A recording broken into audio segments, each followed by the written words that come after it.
Keith, you're actually presenting some fairly early stage research as well, aren't you? If memory serves. Yeah, it is, Sarah. Yeah, we're just working out on this idea of creating an index for linking reputations to insurance and investment. So thank you for that. And thanks, Olga. I think that's really good. I think simulation is actually an underutilized tool. I really was pleased to see what Olga's doing. Is it okay to share?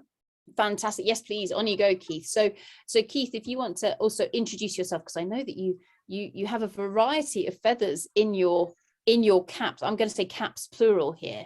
So if you want to introduce yourself underneath your current guise as well, that would be glorious. And then, yeah, take it away. Oh, well, thank you very much.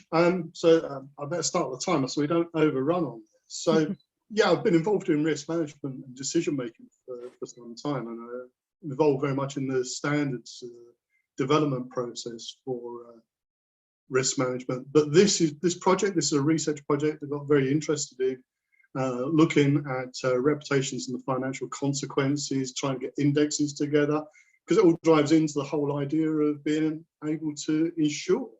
And this is a Innovate UK funded project. It's being led by Kennedy's, and I'm just pleased to be part of it. I won't take any more time. We'll move on to the subject itself. And if I'm hopefully right, then this will move on. So if everyone's now seeing a moved on slide. We are indeed. When I actually got into this, I actually thought back to 2006, which is a long time ago now when we start to think about it. I had a conversation with an economist. It was actually around currencies, local currencies, which are being used to promote tourism. And he said about the environment movement that we moved on to, only really get real traction when people understand how the money cycle works. As an economist, you might say that is natural, but it was actually one of those quite profound sayings that stood with me. And if you think back to what Emily's just been sharing, and those definitions that she was sharing, none of them come back to finance. I've put on there a line. In some ways, it's very sad that actually we've got to get all the finances, and people have got to understand, whose pocket the coins are in order for this to really get traction.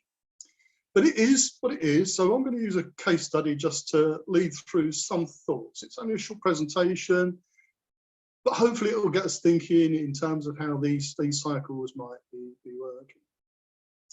The case study I'm going to use, I've not named the company on this particular slide, but I'm sure there's many people here who recognise the company at the heart of this. But just wanted to lay out the timeline, because it started in May and I'm covering through until December when the new CEO was appointed. So you're talking about something that unfolded over a long period of time. It started off with the event and the apology that come a few days later. Then you start to get the other players involved and them saying what they're going to do or not going to do. Unfortunate information comes rolling out. So August the 7th was a very black day for news for this company, because they had to share in a parliamentary inquiry a lack of information sharing on their part. August 27th, the executive bonuses go, but that wasn't enough. And in the end, 3 directors lost their jobs. But look at October the 29th, investors with $10.2 trillion in their hands to invest start asking companies of all the, questions of all the companies they're investing in. So that's the basis that I want to work with on the case study. Now, if I just switch out a little bit and start talking about the ESG movement and social media and how it might fit within society, I'd like to make the point that actually the United Nations Sustainability Goals, ESG, all these green movements, movements to recycle, they share something quite important and in common with each other. And that's because they provide a framework with which you can do cross comparisons. Even if you don't have an in-depth knowledge of an industry or a sector, with these goals, you can actually start to do cross comparisons. And that really feels nice to the human nature. We like to make such comparisons. So we can even start to cross compare across industries. How's mining comparing to, for example, provision of pharma? Now, how do these things compare to each other? That is a very powerful mechanism. So if we go down to the bottom bullet point there, what it leads to is what I'm calling social amplification. Because it's a safe space. If I go onto Twitter and make a point about a organization and their behavior, I can be quite safe in that because I would have seen other people's Twitter posts. I've got this framework of things that we can all understand. So for example, if we talk about life below water, this morning there was an article on about pollution in our local seas and people sailing. I can relate to that because I can understand about life below water and what pollution is and how it might affect our well-being. It's a common currency. So not only does it allow me to participate, but it allows me then to portray a front, if I wanted to, that I can then influence people who I want to influence. I don't need to be so worried about something, but if I post, then other people will read that, and that's my persona online. These are amplification factors. And the bottom line there, the common values, you can then start to like and share. So you can interact with people as well. Again, a very powerful tool for portraying your own persona online. And that's really where social media then comes into play with this amplification factor. Now, on the screen now, what you should see is some work that we've done. It's just an analysis. It's been produced by the Repavisor team, supporting me. I didn't do this, it was done for me, and I thank the team for providing this. And what we've done here now, in the context of that case study, over that period of time, taken the sharing that has gone over on Twitter, and then we've pulled out from there keywords and used the artificial intelligence that's in the tool to group these into logical areas. So on the left-hand side, what you see is the spacing between those, let's just make sure.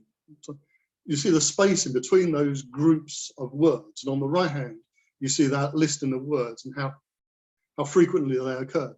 Now, if you look down on the left-hand side, down to the bottom there, I think about the fifth one up says 9.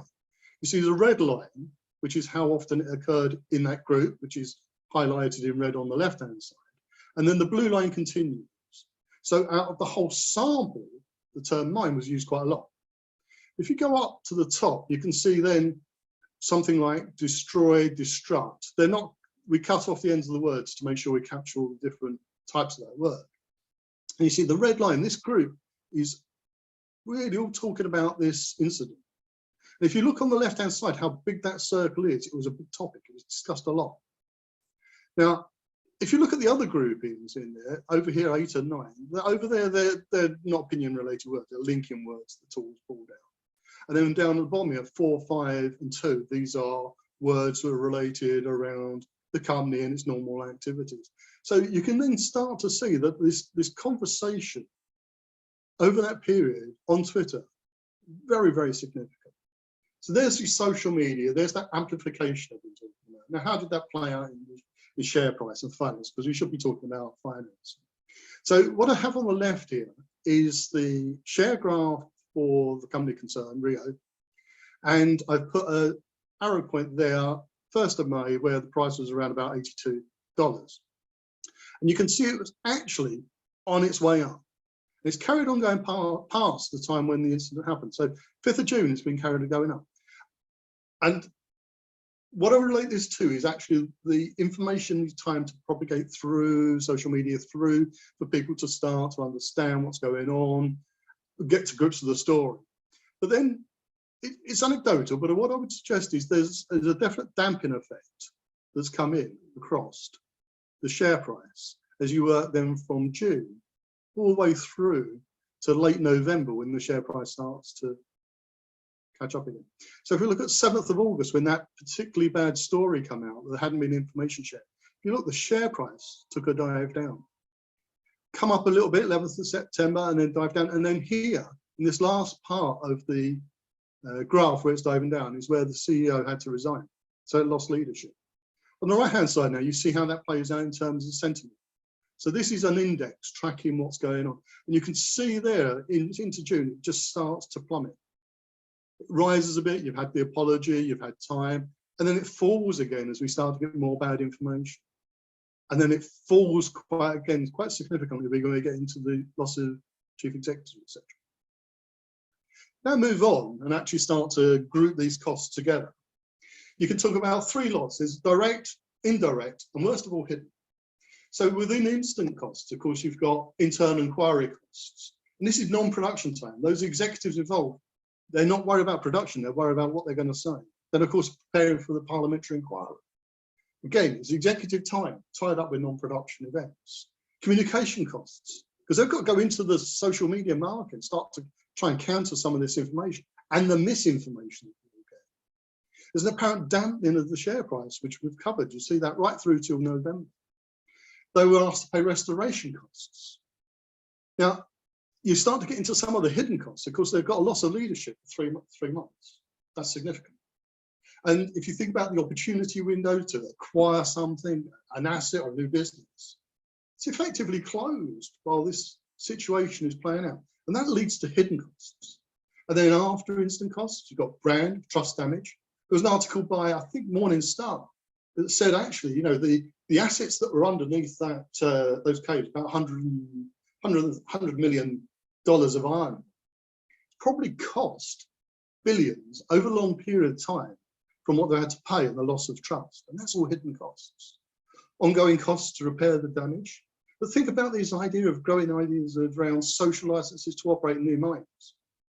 They might not even get some opportunity. When it's being discussed, these issues, these histories will come up because they've been widely spread on social media. The amplification in terms of linking to other bad stories that might come out, people start to group these things together, and the cost of securing future investment and insurance, because the world is becoming more ESG aware, and they will start to apply those decisions to funding, as I showed in the case study, all that $10.8 trillion worth of investment. So the action learning points: ESG, good and bad, has a financial impact, and it should be explicitly covered by the risk management program you operate. Should have effective controls in place. That means testing, make sure they're working. ESG failures, they're complex and unfolding, so crisis management comes into it. And you should look to build up some capacity in your ESG, because the share price didn't drop fully out, it didn't take out the company concern, because they had some strength in their rising value of iron. But you should build up some goodwill as well, because that gives you some capacity for when things do go, because they inevitably will.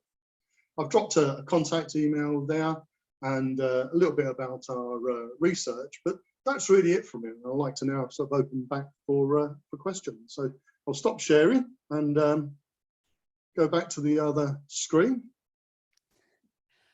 Fantastic. Thank you so much for that, Keith. Absolutely brilliant, and a really good summary of that case study. Great. Round of applause, everybody, for the wonderful Keith Smith. Brilliant. So just while those questions come in, Keith, from your perspective, so obviously, I mean, you work across multiple different sectors. And what happened on the 24th of May 2020 was horrific, really, with regards to the destruction of that cultural heritage in Australia. In terms of the financial impact of that on the share price, for example, of Rio Tinto, was it as marked as you would have expected it to be? So was the financial impact as big as you'd expect it to be? And then secondly, if it had been a different industry with a similar scale of event, do you think you would have seen the same profile? Very good questions, actually. So thank you. So if you think of Rio, I think it's around about the 100 billion mark of cap value.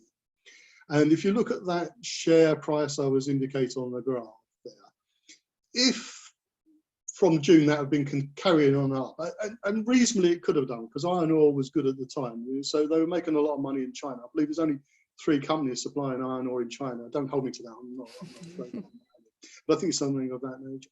Then I would have expected that share price to have gone up to that higher price sometime earlier. Being down as it was about 20%, that's 20 billion off its cap value. That's significant in anyone's market. And then if you then translate that to the other part across to other industries, I can imagine some industries who weren't supplying something as critical as iron, that could have led to dropping of their share price or loss of the company. Do you remember Ratner? I mean, Ratner stood up. I mean, this might be too old for many people. He stood up, held up a piece of jewellery. Ratner sold jewellery. And he said, I only charge £4 for this because it is rubbish. And Ratner's no longer a company. So you've really got to understand the impact that reputation could have on an organisation. And this idea of having capacity for which you can absorb that comes down to what are you doing, what you're supplying, how big you are, and what have you done in the past. You know, so if you're a good organisation that you've done lots of good so far, and then you have a downside, people will give you some benefit of the doubt, but not all the time. But if you've done downside all the time, then you do another downside, of course, then people are on your case. So you've got to weigh up all these different things, which is why tracking the sentiment, what's being said, started to group that out and look at what's being said, how it's being said, and in what context, can actually be a powerful tool for understanding how this is playing out and what you need to do in action to repair it. Because you've got to think about this golden hour that people like Register and Larkin talk about in terms of repairing one's reputation. So with that, and Emily's just posted into chat, Keith, she's asking, so are we saying that the criticality of what Rio Tinto produced, i.e. say iron ore, actually helped them to weather this storm? And if they've been producing something that, to be honest, we didn't really need as a human population, they may have been more permanently damaged by this? It seems so. When I was researching this, one of the articles I come across, I think it was an article that was posted through the Reuters channel, basically said that. They said that it's the rising price of iron ore at the time and the value that had that actually helped them keep their share price where it was, and that they would have suffered more economic damage had they not been providing something that was on the rise. So yeah. Basically. Brilliant. I know that Ludovine wants to come in on this. Why don't you go, Ludovine? Well, I wanted to perhaps offer a possibility of looking at other sectors and comparing. One of the elements that you see a lot in a lot of the governance discussion, and particularly in terms of the ethics trends, is employee activism. And I have no idea whether that actually played into it or not, but mining so far has not caught up with other industries in terms of the hyper activism of some of their employees. So what we're seeing in other industries are employees who have very strong ESG positions and basically take them public. Of course, then you can add elements of leaking information, and you get into a whole discussion about how companies protect their information and interact with their employees. But it is very possible that this is part of the situation around mining. And I personally think it's evolving quickly, because if you look at some of the trends in terms of employee engagement across mining, there's a lot more internal debate. There's a lot more questioning going on. So I don't know if you factored that into your analysis, the employees' roles. We didn't specifically pull out employees, but you make a very good point there, Ludovine, because different groups will have different perspectives. So if you start to, as you say, break it down, you could find actually there's particularly ferocious discussion from one group and almost a supportive from the other. And then you've got to sit back and weigh up, well, okay, so how are these going to start to play out? And also in terms of what the organisation might need to do in terms of targeting its messaging and how it might to actually engage with those different groups. So to engage with its employee group in a different way to how it might engage with a protest group or engage with a parliamentary inquiry, as they did. So brilliant. Thanks for that, Keith. I think this is really, really interesting. So another few questions have come in. So this one's from Vicky in the Q&A, and Vicky's asking, what strategies have you seen companies successfully implement to build up ESG goodwill in the mining industry or other industries? Yes, it's too early in our research to really answer that question fully in terms of building up goodwill. Anecdotally, I mean, you can see brands that do try and do that. They do try and do the right things generally, which might have made that point around capacity. But in all honesty, I wouldn't try and answer that question on this area, in this sector, from the research we've done. This is very early. I think we've been doing this research now for, I think we're into our first month, and the work I showed you was some of the proof of concept work that's done in order to get funding for our research. Awesome. So I'm going to take that as a watch this space for Keith, but also if anybody else out there has any suggestions to feed in, we'd very much welcome those. Is that a correct assumption, Keith? It is indeed. Yeah, that's great. Thank you. Awesome, cool. And then one more question, if I may, before we move on to the next speaker. So this is from Johannes, and Johannes asks, Keith, do you think the relative importance of reputation impact depends on proximity to the final consumer markets? So there's no Rio Tinto logo at the supermarket or the hardware store. So do you think that then impacts on what this perception and what the reputation is? Yes, now that's an interesting one. If you look at the Deepwater Horizon, whose name was on the rig, nobody was really interested in deeper into the supply chain. So that is actually a very important factor. So